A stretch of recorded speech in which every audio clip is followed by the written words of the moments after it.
Matthew Lipman nació en Nueva Jersey en 1922.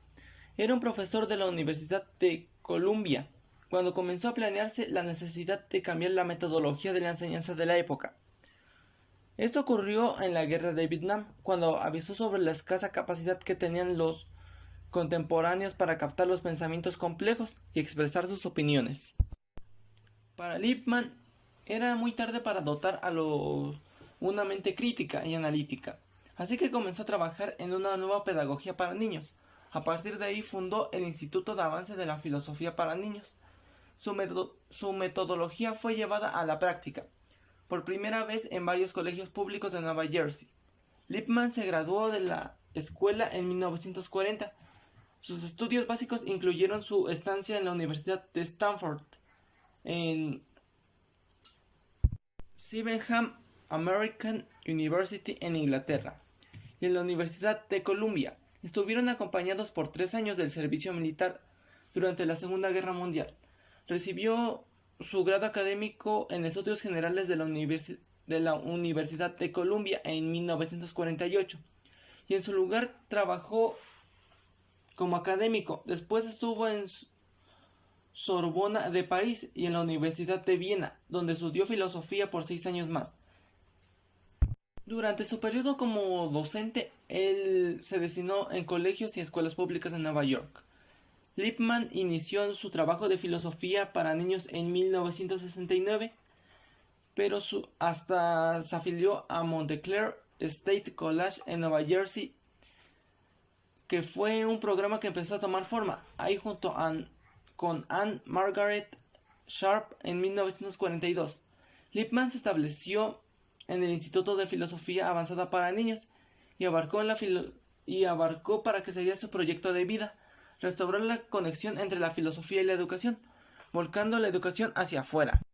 Lipman en sus últimos años de vida mostró más apertura para explicar cómo fue que surgió la idea de la filosofía para niños, introduciendo muchos años después a los ISASOCs, al trabajo artístico de niños y de la educación.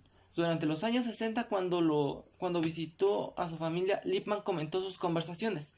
Se volvieron más frecuentes hacia el tema de la educación, aunque en su novela El descubrimiento de Harry, el descubrimiento de Filio Episteme en su traducción mexicana, no fue un producto directo en esas prácticas, sino que lo empezó a discutir para transcribirla. Esto fue alrededor del año 1968. En el año 2008, en respuesta de las asistencias de muchos de sus colaboradores más cercanos y como una manera de facilitar el acercamiento a su práctica, Lipman escribe su libro A Life Teaching Think, una vida pensando en la enseñanza, un trabajo autobiográfico en donde registró su experiencia y testimonio de vida. En este trabajo hay una mirada general a la experiencia y a las personas que contribuyeron a este proyecto. Habla de su prima y su esposa Evelyn y Joseph ISASOC, a quienes Lipman conoció cuando tenía 15 años, caracterizado como equivalentes a sus propios padres. El interés de Joy por las artes le impresionó especialmente. Cuando habla de su trabajo, de Joy señala: probando, criticando, pero nunca su inteligencia poco amorosa. Lipman reconoce a John Dewey, surgiendo de la filosofía para niños, en una obra representativa de la teoría educativa de este filósofo, a quien tuvo la oportunidad de leer mientras estuvo en un ejercicio en la Segunda Guerra Mundial, participando en un programa en la Universidad de Stanford. Su maestro, Sir Carl Thomas, le introdujo a la filosofía en general, y de esa manera indirecta a Dewey. Lipman explica uno puede ser fundamental, otro intuitivo, un tercero analítico y un cuarto escéptico, y así sucesivamente, aunque ningún estilo debe de ser presentativo como intrínsecamente mejor o peor que otro. El hilo de historia desenvuelve a propósito del proceso de indagación, apoyando a los niños a descubrir y aplicar sus principios de lógica. Después, y ante los resultados tan positivos e innovadores, se desarrolló el resto del currículum. La filosofía para niños ha sido difundida por todo el mundo gracias a la colaboración estrecha de Anne Margaret Sharp, quien promovió los talleres de formación a nivel internacional, desde los cuales se integraron como profesores auxiliares y o alumnos. innumerables educadores y filósofos comprendidos por la tarea propuesta por Lippmann. Sacó la filosofía en el encierro académico e integrar en el trabajo educativo. De igual manera, el autor de varios libros en el que se desarrolla su teoría y la metodología asocia su propuesta. En esta destaca el descubrimiento de Harry Stottemeyer, el primero que publicó el destinado a niños de 10 años. Tras ser capaz de expandir sus conocimientos a 50 países, Lippmann falleció el 26 de octubre del 2010 en West Orange, también en Nueva Jersey. Matthew Lipman. En su metodología, Lippmann se apoya de conjuntos de relatos filosóficos que sirven de textos básicos de lectura, así como detonantes discursivos de la filosofía. También toma los libros de apoyo que ponen a su disposición varios planes de discusión y ejercicios que facilitan la consecución de objetos propuestos. También toma un programa de formación para docentes que le permite extraer todas las posibilidades de los relatos y asegura un desarrollo secuencial de las habilidades propuestas. En la filosofía para niños toma la metodología pedagógica, tendiendo a transformar el aula en la comunidad de indignación. Para este fin, se dice que la metodología va más adecuada a la discusión filosófica en un medio idóneo para que los niños expresen sus ideas, aprendiendo a escuchar las respuestas de sus compañeros y sin tener la sensación de que ellos tienen que decir sea algo absurdo o inadecuado. De esta manera, las experiencias de los demás también se construyen en un aprendizaje, al igual que tienen una gran concordancia entre las ideas de todos, en donde se busca un medio mismo de discusión.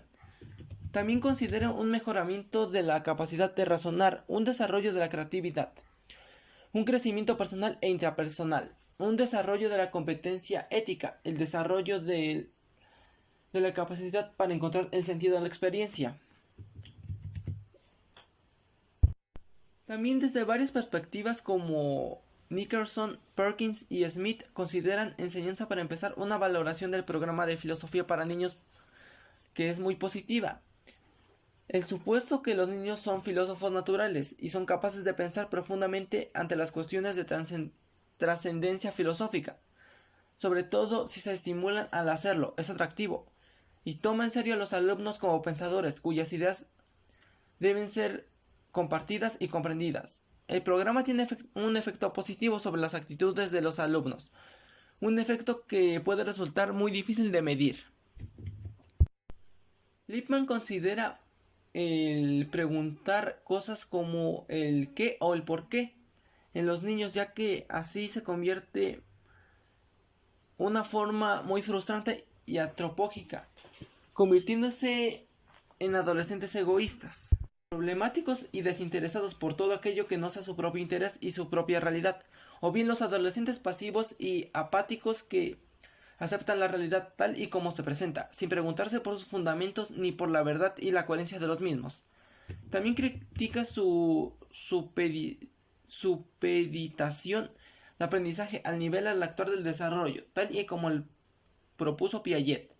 Sin embargo, cuenta con un desarrollo del potencial, puesto que las aportaciones de la relación dialéctica entre el desarrollo y el aprendizaje han permitido comprender los límites que impone la educación, sin restricciones, y no tienen en cuenta de que, con cierta ayuda, el niño puede desarrollar capacidades y destrezas, que al principio parecen estar más allá de la etapa de madurez.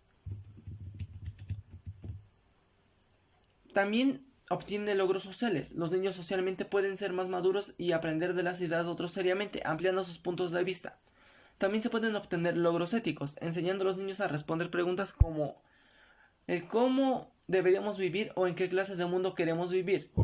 También existe un desarrollo del lenguaje oral, escrito y artístico que permite a los alumnos ser subjetivos, transformadores y no objetos de transformación.